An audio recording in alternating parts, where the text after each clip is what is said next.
तो सुपरस्टार कैसे हो? फिट रहने का, स्टडी करते रहने का, मुस्कुराते रहने का।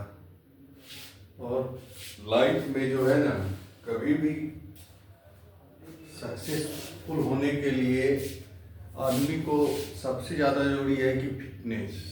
यदि अच्छा बॉडी है, जो फिट है वही हिट है। फिटनेस लेवल हमेशा हाई रखने का है और स्टडी करते रहें। थोड़ा थोड़ा सीखते सीखते जो एक्यूमुलेट होकर नॉलेज जो है हो जाएगा। तो कुछ भी चीज़ रखने का नहीं है, सारा चीज़ जो है समझने का है। रटा हुआ चीज़ जो है भूल जाता आदमी और पढ़ने में मन भी नहीं लगेगा, सारा मजा किरकिरा हो जाएगा।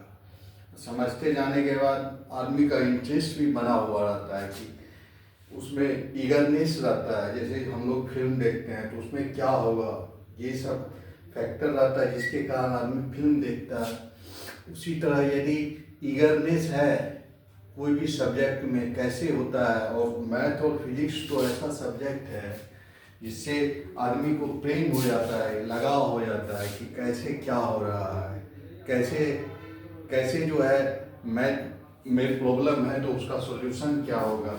फिजिक्स में कोई एक्टिविटी हो रहा है तो वो कैसे हो रहा है।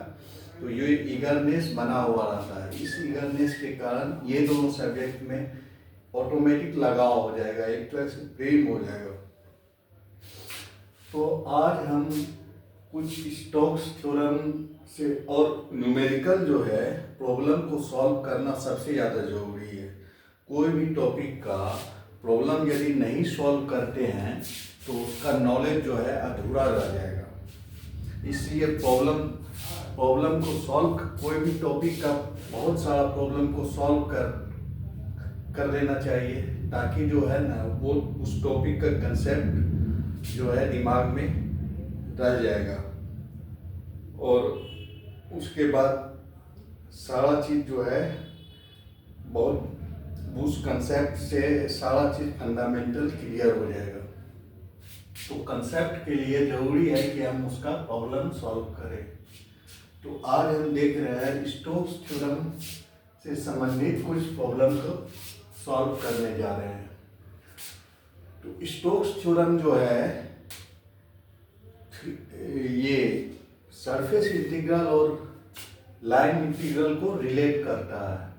ग्रीन्स थ्योरम जो है 2 डायमेंशन में रिलेट कर रहा था, एक्स वाई प्लेन में था लाइन इंटीग्रल, और surface integral x y plane में था, उसको रिलेट कर रहा था सरफेस इंटीग्रल और लाइन इंटीग्रल को। और ये जो स्टोक्स थ्योरम है 3 डायमेंशन में सरफेस इंटीग्रल और लाइन इंटीग्रल को रिलेट करता है।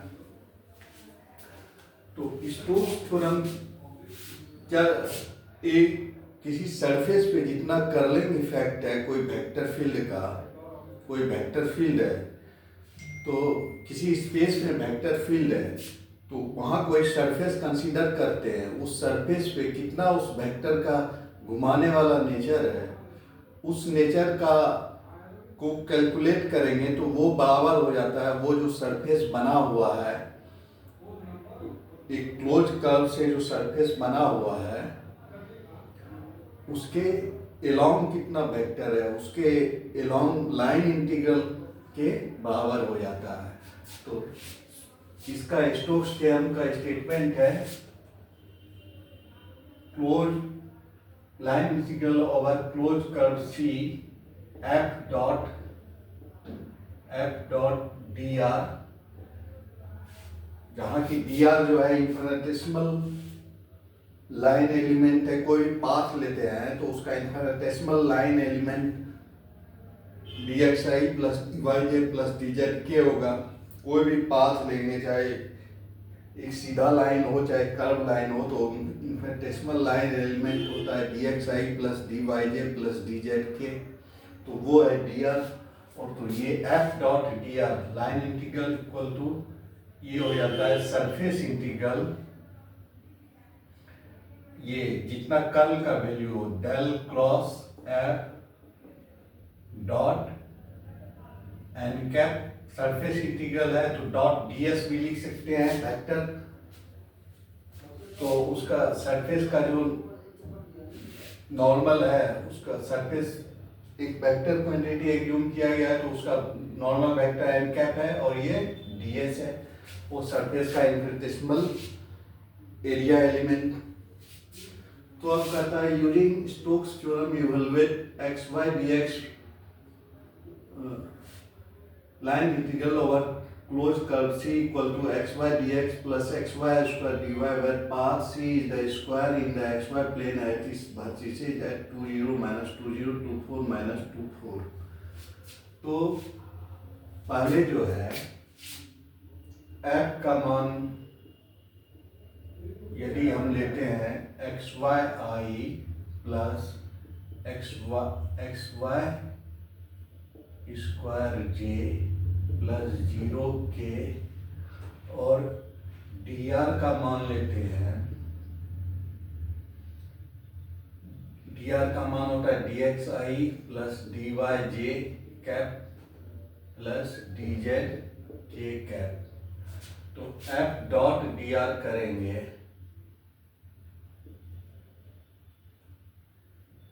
एफ डॉट डी आर करेंगे तो ये आ जाएगा, ये x Y D x over close curve c x Y D x plus x Y square D y, ये आ जाएगा।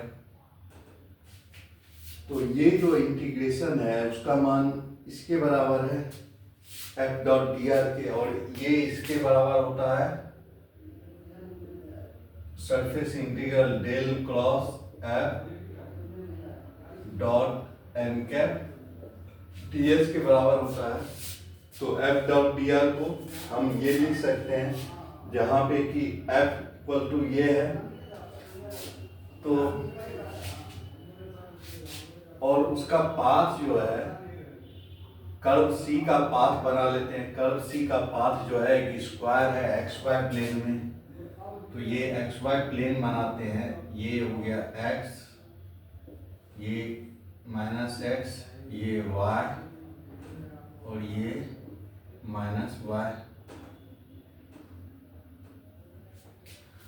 तो दिया हुआ वर्टिसेस 2 0 माइनस 2 0, ये 2 0 है और ये माइनस 2 0 है और ये 2 0 है, और 2 4 माइनस 2 4, 2 4, ये 2 4 है और ये माइनस 2 4 है। तो ये जो स्क्वायर बन रहा है, ये स्क्वायर पाथ है, इस स्क्वायर पाथ के अलोंग कितना वेक्टर है वो बराबर होगा इस सरफेस, ये सरफेस इंटीग्रल के वेक्टर के। तो इसको हम लिख सकते हैं एफ डॉट डी आर या X Y D x over close curve C plus X square Y D Y, X Y D x plus x Y square D Y, X Y square D Y को लिख सकते हैं del cross x Y आई plus x Y square J plus 0 K dot N cap D S over surface integral S, ये लिख सकते हैं। अब जो है एन कैप, चूंकि ये एक्स वाई प्लेन में है तो एन कैप जो होगा के कैप होगा और डी एस जो है डी एक्स डी वाई होगा। तो इसको लिख सकते हैं ये surface integral over S del cross x Y आई plus x Y square j cap, ये लिख सकते हैं डॉट के cap d x D y, ये लिख सकते हैं। अब इसको डेल क्रॉस इसका मान निकालेंगे तो ये हो जाएगा I J K del by del X del by del Y del by del Z और F1 की जगह है एक्स वाई आई plus x Y square J और 0 डेल क्रॉस एक्स वाई आई plus x Y square J का मान ये होगा, इसका डिटर्मिनेंट का वैल्यू। तो आई को करेंगे तो ये डेल बाय 0, तो ये हो जाएगा 0 डेल बाय डेल जेड, यहाँ जेड टर्म नहीं है तो 0 माइनस 0 हो जाएगा।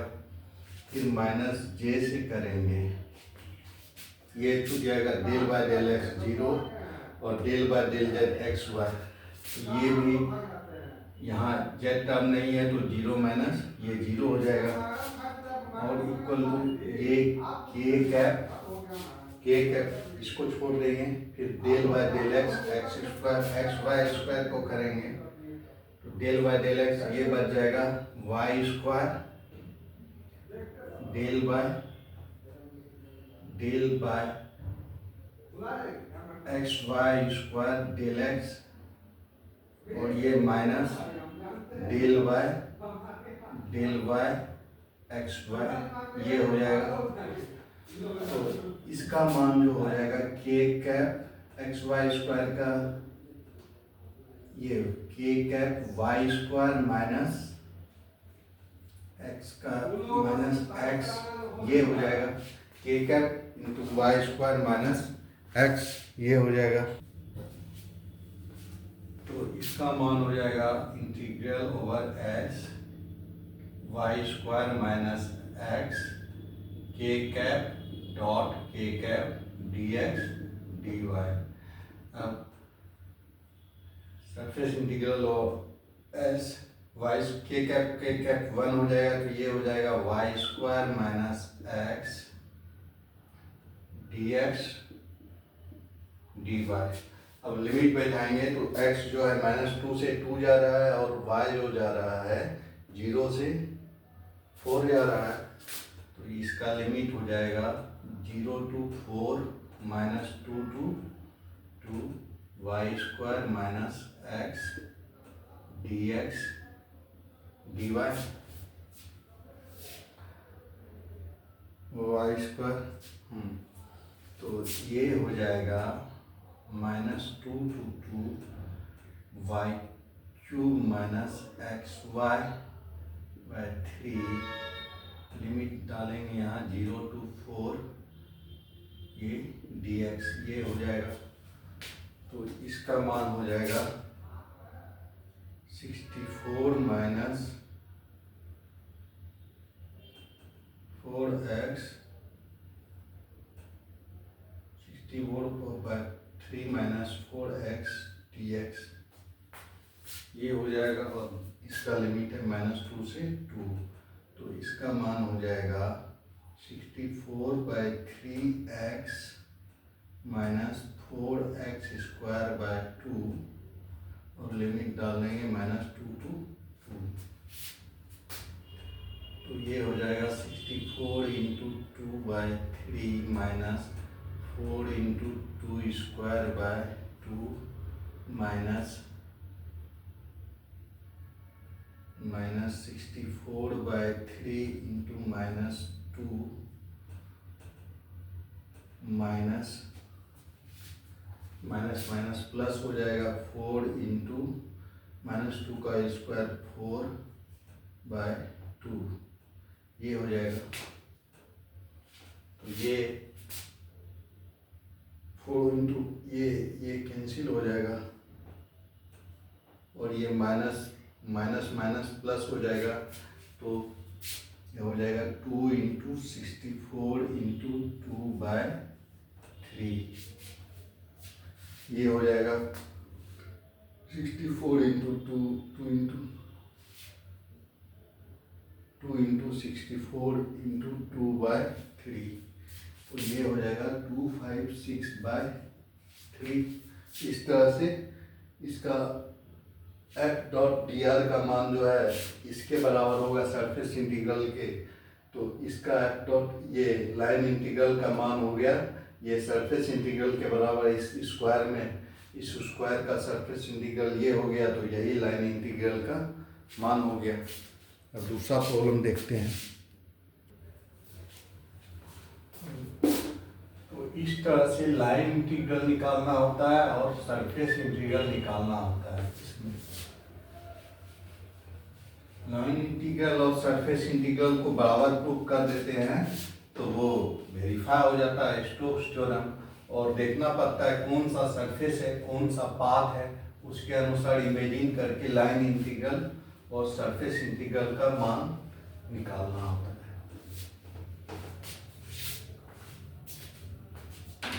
अब दूसरा जो प्रॉब्लम है, use Stokes theorem to evaluate close curve yz dx line integral over close curve yz dx plus xz dy plus xy dz where c is the curve x square plus y square equal to 4 and z equal to 3। तो पहले हम path बनाते हैं।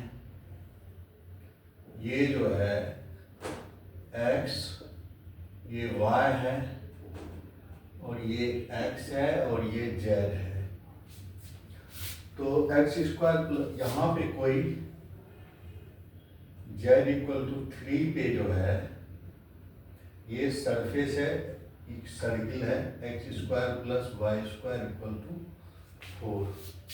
वो z equal to 3 पे है ये surface circle.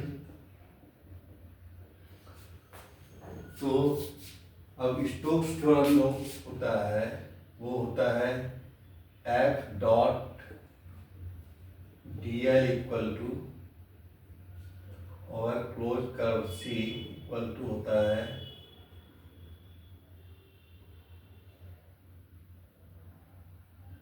Surface integral over del cross F dot N cap D S, इसके बराबर होता है सरफेस इंटीग्रल। अब जो है ये वाई जेड डी एक्स, यदि हम f इक्वल टू मान लेते हैं Y Z I plus X Z J plus x Y K, और डी एल जो इनफिनिटेसिमल लाइन एलिमेंट है वो होता है डी एक्स आई प्लस डी वाई जे प्लस डी जेड के, इसके बराबर होता है। तो एफ डॉट डी एल करेंगे ओवर पाथ सी, तो इसका मान हो जाएगा Y Z D x plus X Z D Y plus x Y D Z, और ये ओवर लाइन इंटीग्रल क्लोज कर सी ये बराबर होगा। तो यही वैल्यू है, इसी का मान निकालना है, इसी का मान निकालना है। तो एफ डॉट डी एल बराबर होता है डेल क्रॉस एफ तो N cap D S over surface integral S, इसके बराबर होता है एफ डॉट डी एल। यदि हम लाइन इंटीग्रल से निकालने जाएंगे तो थोड़ा और ज़्यादा कैलकुलेशन करना पड़ेगा। तो हम सरफेस इंटीग्रल से चलेंगे तो डेल क्रॉस एफ, एफ का मान वो है, तो डेल क्रॉस एफ का मान हो जाएगा I cap J cap K cap, ये del by del X del by del Y del by del Z. तो ये हो जाएगा over surface integral S del cross Y Z I plus X Z J plus x Y के cap dot N cap D S, ये हो जाएगा। अब del cross F का मान, डेल क्रॉस एफ का मान निकालते हैं तो ये हो जाएगा वाई जेड एक्स जेड और ये एक्स वाई, ये हो जाएगा डेल क्रॉस एफ का मान। तो यहाँ से आई कैप ये हो जाएगा I cap into del Y del X, del Y I cap into del Y del Y, del Y X Y minus del Y X Z by del Z minus J cap del by del X Y by del X minus del Y Z by del Z, Y Z by del Z और plus K cap, ये row छूट जाएगा del by del X Z by del X minus del Y Z by del Y, ये हो जाएगा इसका value determinant का।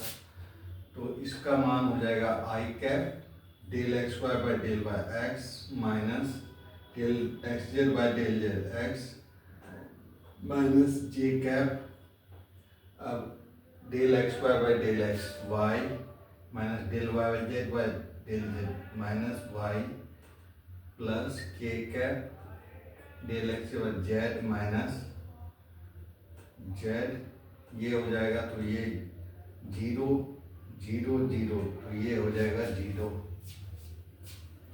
तो ये टर्म यदि जीरो हो गया तो surface integral over S zero dot N cap T S, तो इसका मान हो जाएगा जीरो। इस तरह से सरफेस इंटीग्रल से ये जो लाइन इंटीग्रल था उसका मान, लाइन इंटीग्रल को सरफेस इंटीग्रल में कन्वर्ट किए स्टोक्स थ्योरम से और सरफेस इंटीग्रल का मान जीरो आ गया। तो इस लाइन इंटीग्रल का मान जीरो है। और दूसरा प्रॉब्लम देखते हैं।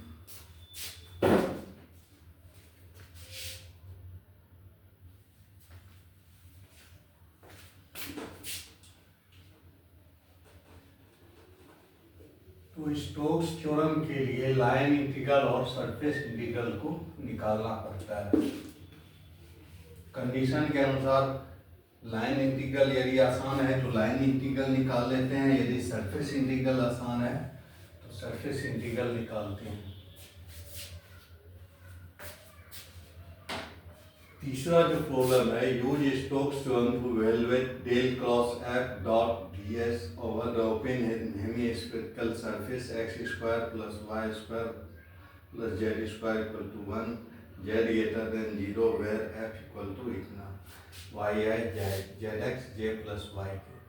तो स्टोक्स थ्योरम से इवैल्यूएट करना है इस सरफेस इंटीग्रल का मान, और दिया हुआ है क्या, हेमिस्फीयर दिया हुआ है, आधा स्फीयर दिया हुआ है और सरफेस जो है हेमिस्फीयर का ये है, मतलब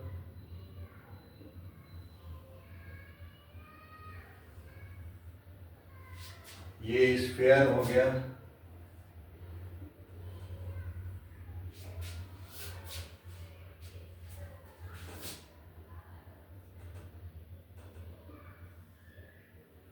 ये y एक्सिस है और ये x एक्सिस है और ये z एक्सिस है, और ये हेमिस्फीयर का इक्वेशन है एक्स स्क्वायर प्लस वाई, आधा स्फीयर को,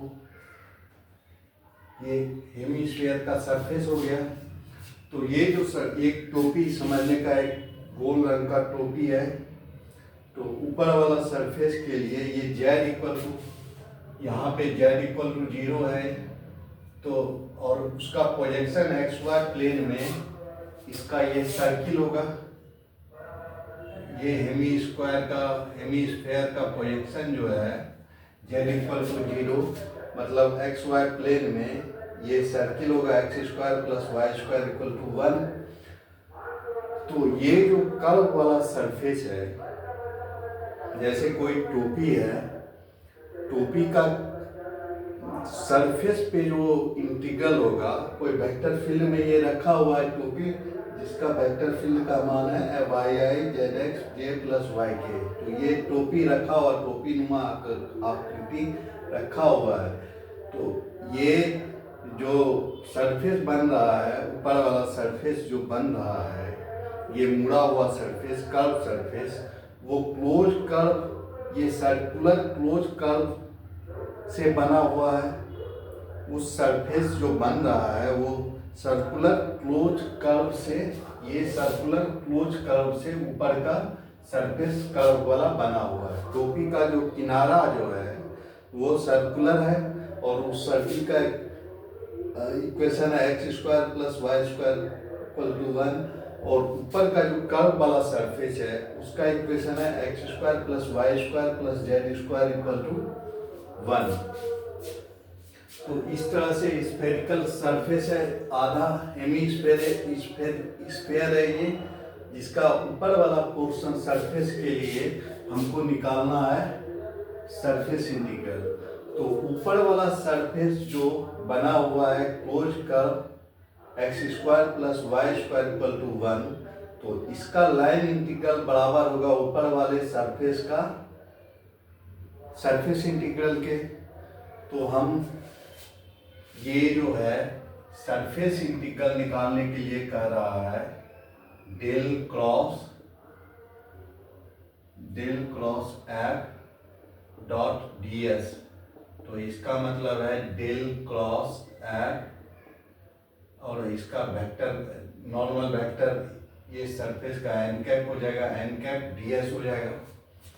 तो ये सरफेस इंटीग्रल जो क्लोज कर्व का है, ऊपर वाला कोई टोपीनुमा आकृति समझ लेने का, तो ऊपर वाला क्लोज कर्व वो कर्व वाला सरफेस है, उसका सरफेस इंटीग्रल निकालना के लिए कह रहा है। और क्योंकि वो z इक्वल टू 0 से z का वैल्यू जो है ऊपर की तरफ है, मतलब सारा जो है सरफेस ये क्लोज कर्व वाला ये कर्व वाला सरफेस बन जाता है।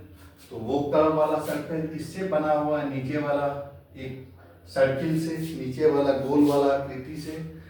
तो उसका यदि हम लाइन इंटीग्रल निकाल देंगे तो वो सरफेस इंटीग्रल का मान निकल जाएगा। तो हम इसको जो है इसका हम लाइन इंटीग्रल निकाल देते हैं, तो वो सरफेस इंटीग्रल का मान निकल जाएगा। तो अब इसको आगे सॉल्व करते हैं। तो यहाँ पर देखते हैं, यदि ये सर्कुलर पाथ में, ये कर्व वाला पाथ में या सरफेस का सरफेस इंटीग्रल निकालते हैं तो वो थोड़ा टफ है। क्या है कि ये जो कर्व वाला सरफेस है उसका एन कैप निकालना पड़ेगा, कर्व वाला सरफेस का फिर यूनिट नॉर्मल निकालना पड़ेगा, फिर एन कैप बटा यूनिट नॉर्मल, और सरफेस जो है सरफेस का जो नॉर्मल होगा इससे निकालना पड़ेगा del phi over modulus of del phi करेंगे। उसके बाद ये सरफेस का प्रोजेक्ट करेंगे एक्स वाई प्लेन पे, फिर उसका नॉर्मल जो होगा उसका नॉर्मल से फिर उसको डीएस के जगह dx dy लिखेंगे, डॉट एन कैप डॉट के कैप करेंगे। उसके बाद तो कैलकुलेशन जो है कॉम्प्लेक्स हो जाएगा। तो यदि हम देख रहे हैं, यदि इसका हम लाइन इंटीग्रल निकाल दें, जो नीचे वाला कर्व से बना हुआ है ये सरफेस, मतलब नीचे वाला सर्किल से जो सरफेस बना हुआ है, किनारा जो है सरफेस का किनारा ये क्लोज कर्व है, जो जिसका इक्वेशन है X square plus Y square equal to 1। तो इस क्लोज कर्व का हम लाइन इंटीग्रल निकाल लें तो मेरा सरफेस इंटीग्रल निकल जाएगा। तो f बराबर दिया हुआ है, f बराबर दिया हुआ है वाई आई plus Z X J plus Y के। अब डीएल एलिमेंट इन्फिनिटेसिमल कोई पाथ के अलोंग लाइन एलिमेंट जो होता है, इन्फिनिटेसिमल लाइन एलिमेंट, वो बराबर होता है डी एक्स आई प्लस डी वाई जे प्लस डी जेड के बराबर होता है। तो एफ डॉट डी एल करेंगे, ये del cross F dot D S और सरफेस इंटीग्रल एस बराबर होगा surface integral over S del cross F N cap D S के, और ये बराबर होगा स्टोक्स थ्योरम से, ये बाय स्टोक्स थ्योरम से ये बराबर हो जाएगा एफ डॉट डी एल और ओवर क्लोज कर्व सी, यहाँ की close curve X square, close curve का पाथ जो है X square plus Y square equal to 1 है। बाय स्टोक्स थ्योरम से लिख सकते हैं, बाय स्टोक्स थ्योरम। तो एफ डॉट डी एल करेंगे, एफ डॉट डी एल करेंगे तो हो जाएगा Y D x plus Z X D Y plus Y D Z over close curve सी।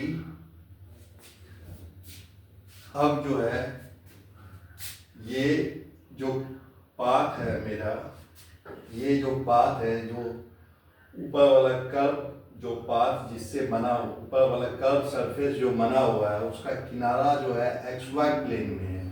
मतलब ये जो है सरफेस, ये पाथ जो है z इक्वल टू 0 पे है। इक्वेशन हेमिस्फीयर का ये है, और उसका जो है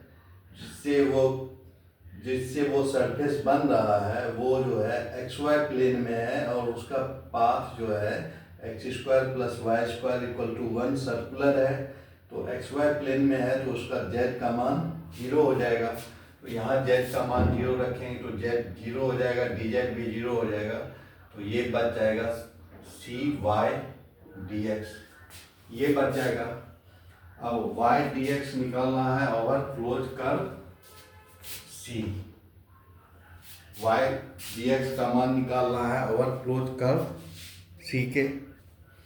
तो लाइन इंटीग्रल निकालने के लिए क्या करते हैं, सबसे पहले सारे को पैरामीटराइजेशन करना। ये y है और ये x है और यहाँ पे c है, लिमिट भी c है।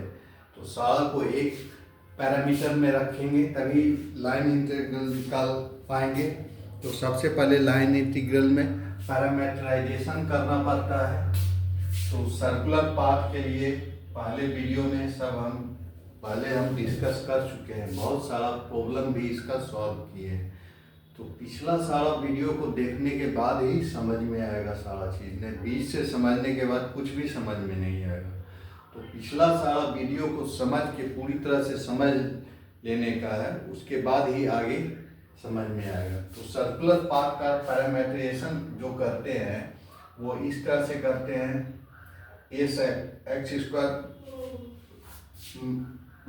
X square plus Y square equal to A square रहता है। तो उसको करते हैं X equal to A sine theta और Y equal to A cos theta करते हैं। तो सारा पैरामीटर थीटा के टर्म में चला जाता है और थीटा का लिमिट 0 से 2 पाई होता है। तो यहाँ पे भी वही पैरामीटराइजेशन करेंगे, y इक्वल टू रखेंगे y X square plus Y square equal to 1 है। तो y इक्वल टू लिखेंगे 1 साइन थीटा और x equal to 1 cos theta. अब dx बाई डी थीटा करेंगे तो ये हो जाएगा माइनस साइन थीटा। तो dx बराबर हो गया minus sine theta D theta. और चूंकि ये सर्किल है तो यहाँ जो थीटा जो जाएगा 0 से 2 पाई जाएगा। तो लिमिट जो हो जाएगा हमारा 0 टू 2 पाई। y के जगह रखेंगे साइन थीटा और dx के जगह minus sine theta D theta होगा। तो ये हो जाएगा minus sine square theta D theta और 0 से 2 पाई इंटीग्रेट पाथ जो है 0 से 2 पाई, 0 से 2 पाई हो जाएगा क्लोज पाथ का, क्लोज कर्व का पाथ। तो ये हो जाएगा माइनस साइन स्क्वायर थीटा को लिखेंगे 1 माइनस कॉस 2 थीटा बाय 2, ये हो जाएगा 0 to 2 पाई डी थीटा। तो यहाँ से हम इंटीग्रेशन निकालेंगे।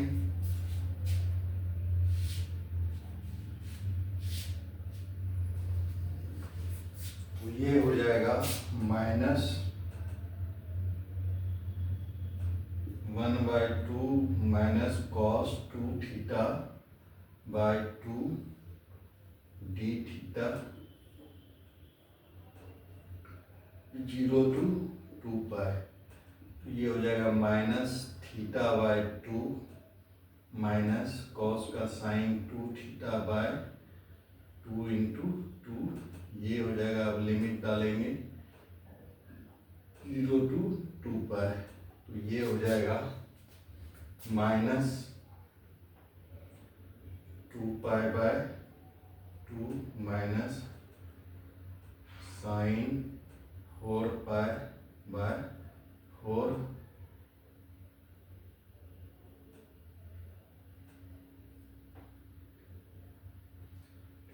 Minus 0 minus sine sine 0 by 4, ये हो जाएगा, ये 0 हो जाएगा, ये 0 हो जाएगा, ये साइन 4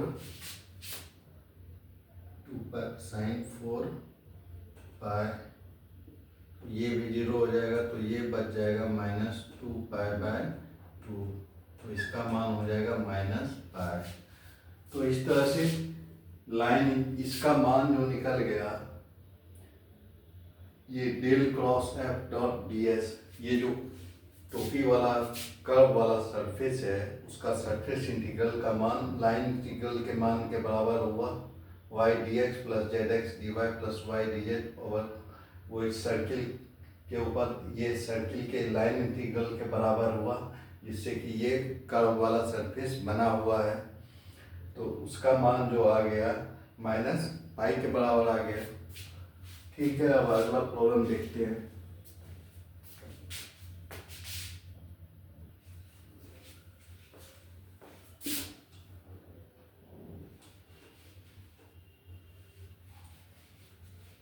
लाइन इंटीग्रल और सरफेस इंटीग्रल इसमें मेन निकालना होता है।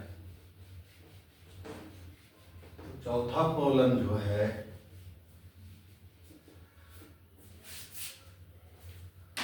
चौथा प्रॉब्लम है verify Stokes theorem. Verify Stokes theorem for f equal to x² minus y² i plus 2xyj in the rectangular region bounded by x equal to 0, y equal to 0, x equal to y equal to 3। तो Stokes theorem verify करने के लिए बोल रहा है, तो हमको line integral भी निकालना पड़ेगा और सरफेस इंटीग्रल भी निकालना पड़ेगा। पहले हम रीजन बनाते हैं। ये सारा xy प्लेन में है, तो ये हम ये x हो गया, माइनस x हो गया, ये y हो गया और ये माइनस y हो गया। x इक्वल टू 0, ये x इक्वल टू 0 है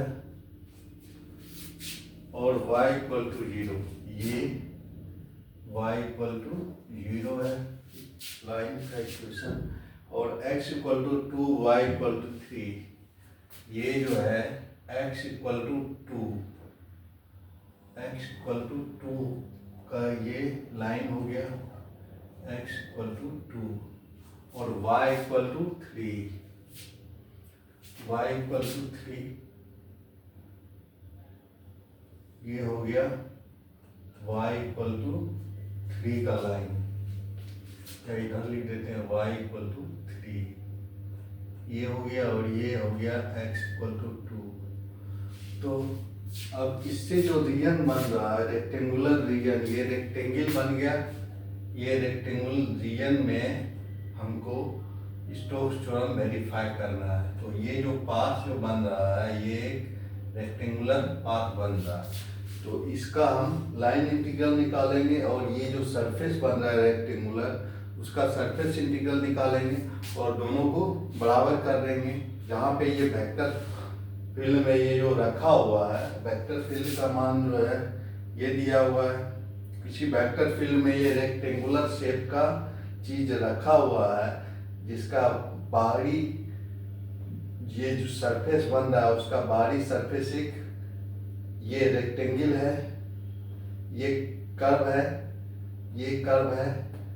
तो उसका लाइन इंटीग्रल निकालेंगे जिससे वो रेक्टेंगुलर सरफेस बन रहा है और वो लाइन इंटीग्रल को बराबर करेंगे ये रेक्टेंगुलर सरफेस के surface integral.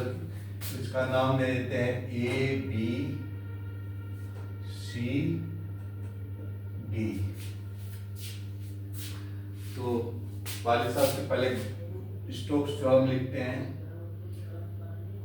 Line integral over close curve C equal to होगा F dot D L equal to होगा surface integral over F dot ये कर्ल के del cross F dot N cap D S. इसके बराबर ये हो गया स्टोक्स थ्योरम। ये स्टोक्स थ्योरम हुआ।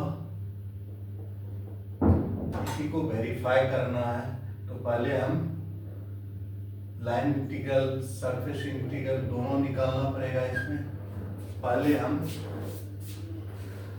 RHS लेके चलते हैं। RHS जो है surface integral del cross F dot N cap D S, इसका मान निकालना है। अब चूंकि XY प्लेन में है तो एन कैप का मान हो जाएगा के कैप और ds का मान हो जाएगा dx dy। अब डेल क्रॉस f का मान निकालना पड़ेगा। f का मान दिया हुआ है, f का मान दिया हुआ है x square minus Y square I plus 2xy ये दिया हुआ है। तो डेल क्रॉस होता है, डेल क्रॉस f करेंगे तो ये हो जाएगा I J K. Del cross f का मान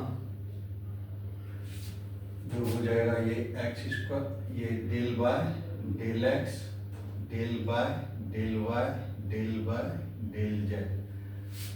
ये है X square minus Y square और ये है 2xy और यहाँ 0 है, जेड कंपोनेंट के कंपोनेंट 0 है। तो इसका मान जो हो जाएगा i इंटू डेल ये डेल वाई इंटू 0 और 2xy को डेल बाय डेल जेड करेंगे 0 minus del 2xy by del Z, ये भी 0 हो जाएगा minus J cap del by del X 2xy del 2xy by del X minus del X square minus Y square by del Y minus del X square, ये J cap ले रहे हैं तो del by X square minus Y square by del Z, ये होगा ये del by Z X square minus Y square होगा plus K cap लेंगे तो del by del 2xy by del X minus del X square minus Y square by del Y, ये हो जाएगा। अब ये 2xy डेल जेड है, यहाँ जेड नहीं है तो ये 0 हो जाएगा, तो ये 0 हो जाएगा, आई 0 माइनस 0 होगा माइनस जे 2xy को डेल एक्स से करेंगे तो ये 2xy J cap del Y del X, J cap del Y del X, यहाँ पे 0 होगा, डेल 0 बाय जे कैप ये छूट जाएगा और ये छूट जाएगा, del by del X 0 minus del by del Z X square minus Y square, ये भी जीरो होगा, ये भी हो गया zero, plus K cap 2xy को डेल एक्स से करेंगे तो ये हो जाएगा 2y माइनस डेल वाई को ये करेंगे तो ये हो जाएगा माइनस माइनस प्लस 2y, तो ये हो जाएगा 4y, ये हो जाएगा 4y K cap del cross F का मान जो निकल रहा है 4y के कैप, तो यहाँ से हम रखेंगे मान over surface integral S del cross F का मान 4y के कैप डॉट के कैप dx dy, तो ये के कैप ये हो जाएगा 4y dx dy और सरफेस इंटीग्रल s ये होगा। अब इसका सरफेस इंटीग्रल लिमिट बैठाते हैं इसमें, तो ये जो कोऑर्डिनेट है ये 0 0 है और ये जो है x इक्वल टू 2, तो ये है 2 0 और ये जो है x equal to y equal to 3 है, तो ये 2 3 है और ये जो है 0 3 है कोऑर्डिनेट। तो x जो वेरी कर रहा है 0 से 2 तक और y जो वेरी कर रहा है 0 से 3 तक, तो इसमें लिमिट बैठाएंगे ओवर 0 टू y का लिमिट बैठाएंगे 0 टू 3 और x का लिमिट बैठाएंगे 0 टू 2, तो ये 4y dx dy हो जाएगा, तो ये हो जाएगा 0 टू 2 4y स्क्वायर y 2 लिमिट बैठाएंगे 0 टू 3 का, तो ये हो जाएगा dx, ये हो जाएगा 4 इंटू वाई स्क्वायर 4 इंटू 9/2, ये dx 0 टू 2, तो 36 18 18x और 18x पे लिमिट बैठा देंगे 0 टू 2 का, तो ये हो जाएगा 18 इंटू 2, तो 36। तो इसका मान जो निकल गया RHS बराबर निकल गया RHS 36। अब LHS निकालेंगे, F डॉट रियल का मान निकालेंगे,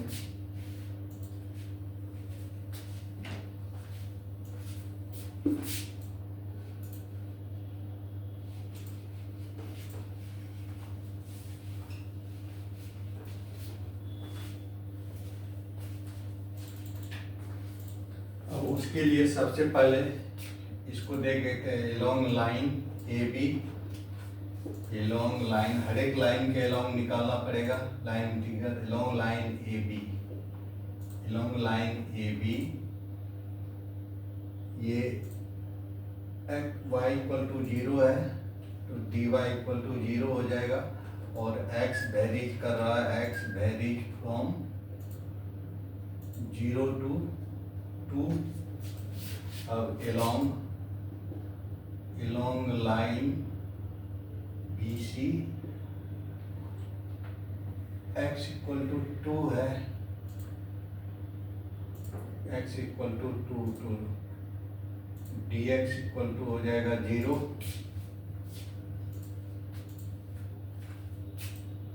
और y वेरीज फ्रॉम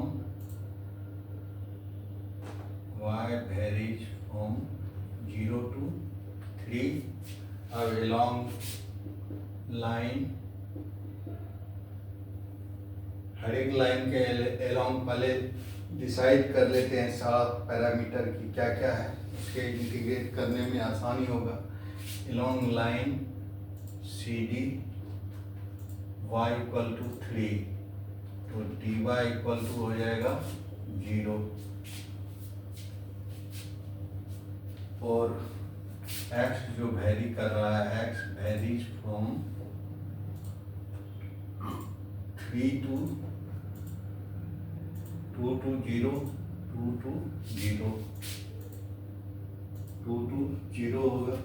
और एलोंग लाइन DA जो है ये x इक्वल टू 0 है तो ये dx इक्वल टू 0 होगा। और y वेरीज फ्रॉम 3 to 0। अब हर एक पार्ट का पैरामीटर पता चल गया। अब लाइन इंटीग्रल निकालेंगे तो f डॉट dl का मान, पहले f डॉट dl का मान जो हो जाएगा ये हो जाएगा x square minus Y square i plus 2xy j dot dxi plus dyj plus dz K. ये 0 के है तो इसको जब हम डॉट करेंगे तो ये हो जाएगा x square minus Y square dx plus 2xy dy, ये हो जाएगा। तो f डॉट dl अब हर एक लाइन के along line AB f dot dl का मान हो जाएगा x square minus Y square dx plus 2xy dy। और ये AB के एलोंग जो है लिमिट x वेरी कर रहा है 0 to 2। एलोंग लाइन AB लिखते हैं पहले। अब इसको फिर पैरामीटराइजेशन करना पड़ेगा, एक पैरामीटर में रखना पड़ेगा। AB y x varies to 0 to 2 तो x के dx के टर्म में लिखना पड़ेगा इसको। तो dy जो है 0 है तो ये 0 हो जाएगा, ये 0 हो जाएगा। और ये y जो है 0 है तो ये हो जाएगा x स्क्वायर dx।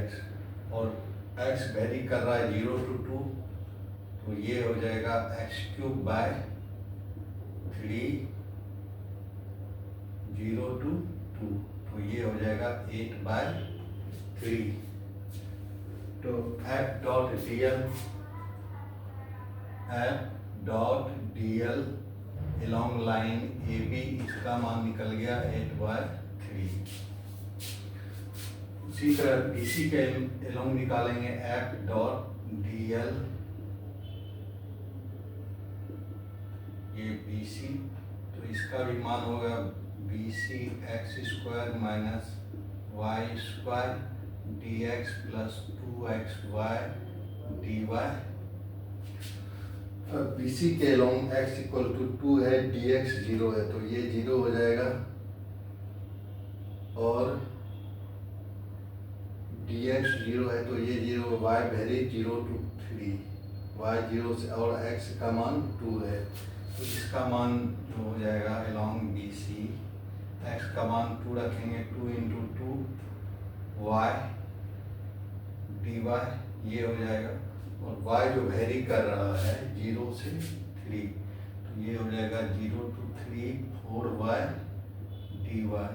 तो इसका मान हो जाएगा 4y स्क्वायर बाय 2 0 to 3 तो ये हो जाएगा 3942, इसका मान हो जाएगा 80। अब along line CD f dot dl करेंगे तो इसका मान होगा integration along line integration along line CD x square minus Y square dx plus 2xy dy। CD के एलोंग dy 0 है तो ये टर्म 0 हो जाएगा। और y इक्वल टू 3 है तो y का मान 3 रखेंगे। और x का मान जो वेरी कर रहा है 2 to 0 तो यहाँ पे 2 to 0 हो जाएगा। y का मान हो जाएगा 3 रखें x square minus 9 dx 2xy dy जो है 0 है तो यहाँ से ये हो जाएगा x cube by 3 minus 9x, ये वेरी कर रहा है 2 to 0। तो ये हो जाएगा 0 minus 8/3 plus 9 into 2, minus minus plus हो जाएगा। तो ये हो जाएगा 18 माइनस 8/3 हो जाएगा।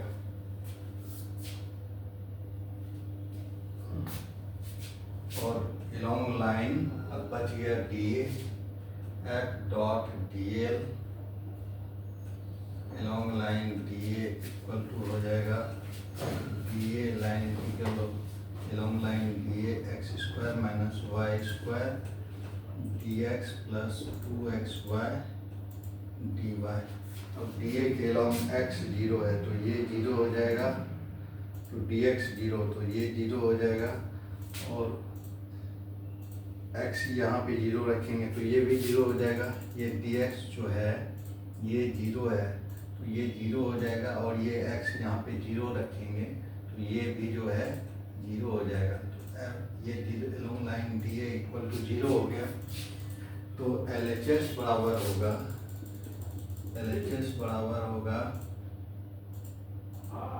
F dot DL along line AB plus F dot DL along line BC plus F dot DL along line CD plus F dot DL along line DA। ये होगा LHS, और इसका मान हो जाएगा 8/3 प्लस BC का मान 18 और CD का मान प्लस 18 माइनस 8/3 प्लस 0। 8/3 कैंसिल, तो ये हो गया 36, और यही निकला है मान RHS का इक्वल टू RHS। तो इस तरह से जो लाइन इंटीग्रल निकल रहा है वो सरफेस इंटीग्रल के बराबर हो रहा है। तो इस तरह से वेरीफाई हो गया स्टोक्स थ्योरम। तो इस तरह से स्टोक्स थ्योरम को वेरीफाई करते हैं। पहले लाइन इंटीग्रल, पहले सरफेस इंटीग्रल निकालते हैं और लाइन इंटीग्रल निकालते हैं, और दोनों को बराबर कर देते हैं। Thank you.